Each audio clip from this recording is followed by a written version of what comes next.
Hello and welcome back to my channel, or welcome to my channel in the first place. Today we have a Tsukishima X listener. It's Chatterbox by Boobop on AO3. The link will be in the description, and let's go ahead and get into it. Kei knew he wasn't the easiest person to be around. He was blunt, purposefully harsh in his judgment, and made it very clear that he didn't care for making any more friends outside of Yamaguchi.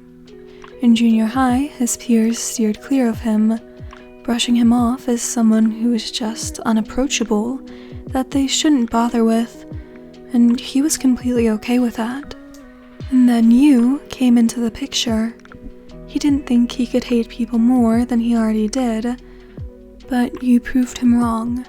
With your endless chatter, you rambled on and on to him about anything and everything that you could, from TV shows you liked to some idiotic epiphany you had on the way to school that morning.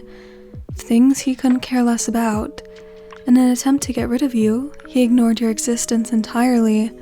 His mouth zipped shut as he tried to wish your presence away. Much to his dismay, his unresponsiveness did nothing to deter you. The one-sided conversations were something you never really seemed to mind.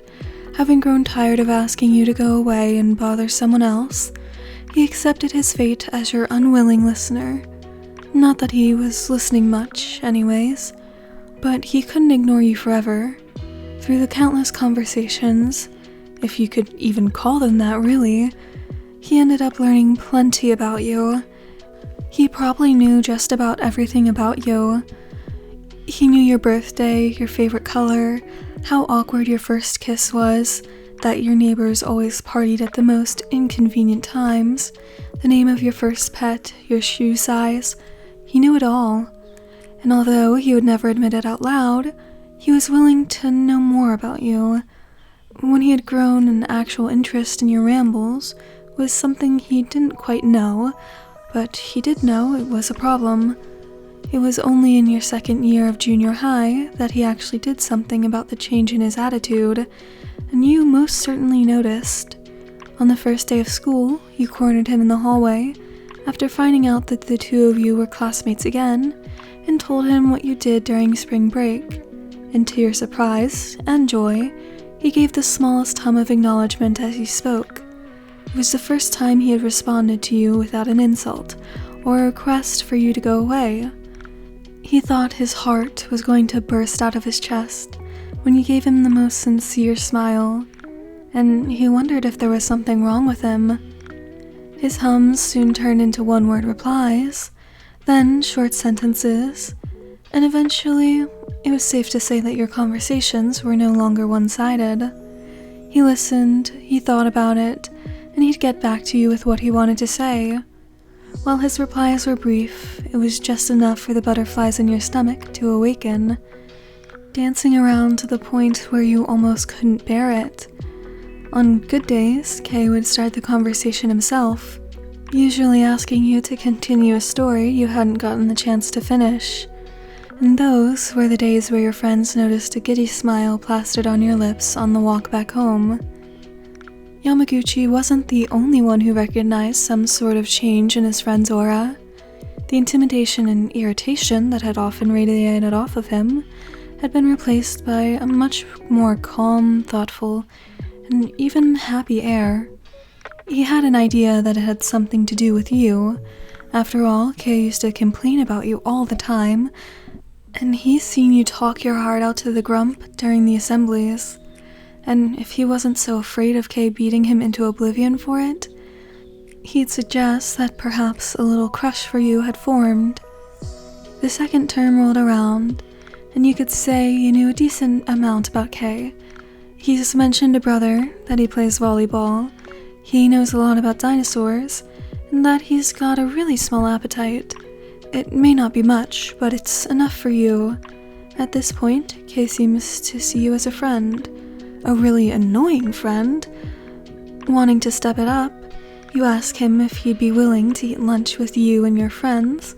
Once, and after weeks of begging and bribery, he gave in. To say he was shocked by how quiet you were was an understatement. The person who literally talked his ear off for the past year and a half was completely silent for once, kindly listening to your friends and allowing yourself to blend into the background. Watching the dynamics of your friend group, he couldn't help but notice all of them were talking over each other, their loud voices grating on his ear. It finally clicked in his head. No wonder you'd babble to him about everything. You'd barely get a word in if you tried to talk to your friends. He couldn't help but feel a little proud that he was the one you went to whenever you had to talk about something. Not these guys. It was him. He gets to know about your obscure fears. He gets to know what movie you watched last night. He gets to know all of your favorites, all of your interests. He gets to know you more than any of them could ever dream of. And now, here he was with you, 2 years later. Yamaguchi's gone off to practice his serves, and he's left alone to walk you home. It was one of those nights where you've got nothing to say, and neither of you mind. The silence is comforting, and there's a warmth that comes with being in one another's company that made up for it. Well, there's that, and the warmth that comes with wearing his jacket. The subtle smell of his cologne wafts up to your nose every now and then, a sense of calm washing over you whenever it does. When he reaches your house, he doesn't want to let you go. He doesn't want to ask you to give back his jacket. It's a stupid nagging feeling that he can't get rid of, and as much as he tells himself he wants to get rid of the desire to be around you, he really doesn't mind craving your company. Okay, your voice is soft, exhausted and clear in the way you spoke. He lifted his gaze from his feet to look at you. Your hair was an absolute mess, strands sticking in every direction possible, despite your many attempts to smooth it down. Yet, it still framed your face quite nicely. You were barely keeping your eyes open with how tired you were, and your soft lips were slightly parted. Shit, he just wanted to pinch your cheeks whenever you looked at him like this. I think I like you, listener, he confessed. It was about time anyway. He's sick of waiting for you to give him an excuse to express his feelings, and he's figured that he might as well get this over with before it eats him up inside. Your eyes are now wide open, and you're searching his face, waiting for him to laugh and cruelly tell you that he was joking. But he does no such thing. Instead, he reaches up to his neck and puts on his headphones, prepared to walk home as if nothing happened. Oh no, you're not letting him do that. Hey, where are you going, you idiot? You panicked, grabbing his wrist and pulling him closer to you. I was planning on going home. Damn it, Kate, don't do that. Just don't do that after saying something like that. You scolded him. At least let me respond before you go running off like that. Jeez.